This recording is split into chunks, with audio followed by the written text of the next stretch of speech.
The Hidden Storm. A tale of two ADHDs. A boy who cannot sit still is a problem to be solved. A girl who daydreams is a problem to be ignored. This simple contrast sits at the heart of a long and damaging oversight.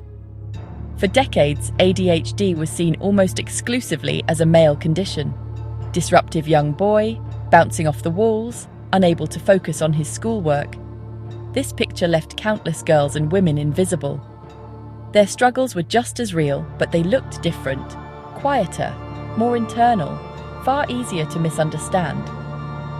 The cost of this misunderstanding has been immense, leaving generations of women to navigate a world not built for their brains, often without knowing why life felt so uniquely difficult. This essay explores the quiet epidemic of undiagnosed ADHD in women. We will look beyond outdated stereotypes to understand the condition's true nature. Core symptoms present differently across genders, shaped by biology, shaped by societal expectations. Missed signs, misdiagnosis, profound impact on a woman's life. School days, career, personal relationships. Understanding these differences is not merely academic. It's a crucial step toward providing the right support, validation, and care. The journey begins with seeing what has always been there. The narrative of ADHD is being rewritten. The girl staring out the window. The woman overwhelmed by household chores despite her intelligence and best intentions. The professional who works twice as hard to keep up, battling internal chaos. These are not character flaws, not signs of laziness or lack of willpower. They are subtle, often silent manifestations of a neurodevelopmental condition. Today, November 11, 2025. Research, advocacy. Women finding their voices, sharing their stories, demanding to be seen.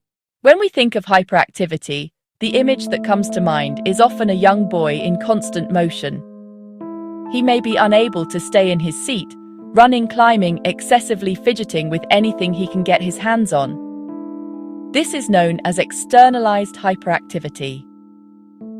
It is obvious, it is disruptive, the classic presentation that leads many boys to an early diagnosis. Their energy is directed outward, making their struggle impossible to ignore in a structured environment like a classroom. Teachers notice quickly. Parents notice quickly. They seek professional evaluation to understand and manage the behavior. For girls and women, hyperactivity often looks entirely different. It is frequently internalized. Instead of running around the room, a woman with ADHD might experience a profound sense of inner restlessness. Her mind like a motor that never turns off. Her thoughts might race from one topic to the next without a clear connection. This internal chaos is invisible to the outside world, but it is constant and exhausting. Excessive talking, jumping from topic to topic, interrupting others without meaning to. Constant discreet fidgeting, doodling during meetings, picking at cuticles, twirling hair, tapping a foot under the table. These behaviors are often dismissed as nervous habits or personality quirks, rather than signs of a hyperactive brain trying to regulate itself. Inattention is a cornerstone of ADHD, but its visibility varies greatly between genders, particularly in childhood. For boys, inattentive symptoms can often be coupled with hyperactivity and impulsivity, leading to behaviors that disrupt the classroom. A boy struggling to focus may get up from his seat, call out answers, distract other students. His work may be messy, incomplete, and he might frequently lose his belongings. These clear, observable signs prompt a swift referral. For girls, the experience of inattention is typically much quieter. A girl with inattentive ADHD is more likely to be the quiet daydreamer in the back of the class. Her mind wanders to intricate stories and possibilities, while the teacher's voice fades into the background. She is not disrupting anyone. She is simply absent in spirit. Her difficulty with focus manifests as being forgetful, disorganized, and seeming carelessness with details.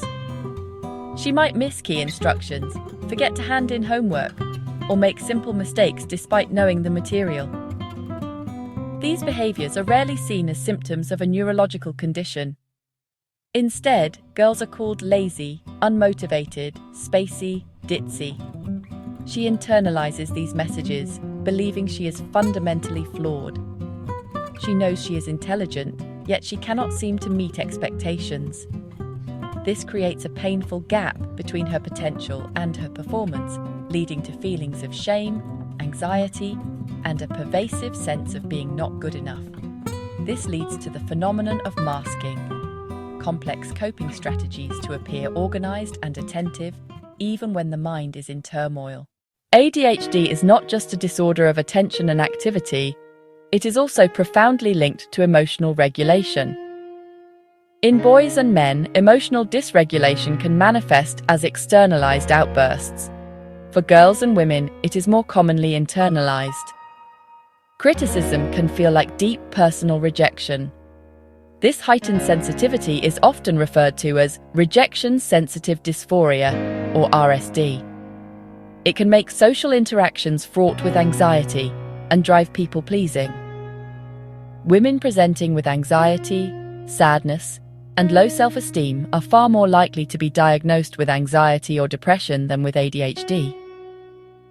Medication may blunt the pain, but it does not address the core executive function and attention challenges fueling the distress. The result is chronic self-doubt and imposter feelings that can last for years. Clinicians, educators, parents must look beyond a male-centric model to recognize quieter signs. Internal restlessness, chronic overwhelm, a history of feeling different. Tailored interventions, cognitive behavioral therapy, executive function coaching, and medication are most effective when informed by these nuances. Diagnosis is not a label of deficit, it is a key that unlocks self-understanding. It unlocks the potential that was always there.